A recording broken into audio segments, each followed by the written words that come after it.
Now, the rest of the country is probably wondering what on earth has happened in New South Wales with this ugly and now politically perilous abortion debate. Don't worry, it's completely befuddled people in New South Wales too. It has become so farcical that a spill motion was going to be put against Premier Gladys Berejiklian today, but it's now been pulled.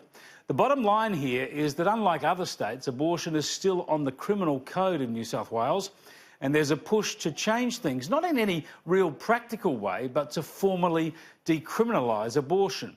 Now, this necessarily raises all sorts of questions about the timing of abortions, late-term abortions, medical approvals, consent, gender selection, objections from medicos, and so forth. The real political problem here was Berejiklian's lack of leadership.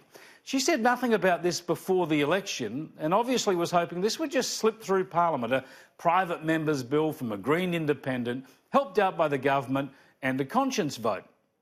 Wrong. The Premier should have been upfront about the process, ensured there was a proper committee examination of the issues and argued for why this reform or change was justified.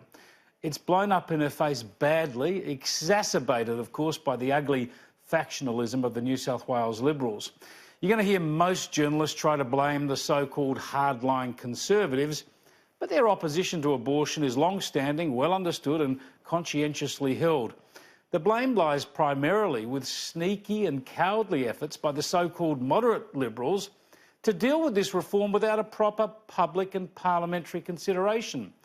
Berejiklian now needs to make sure the laws are amended to ban gender selection abortions at the very least.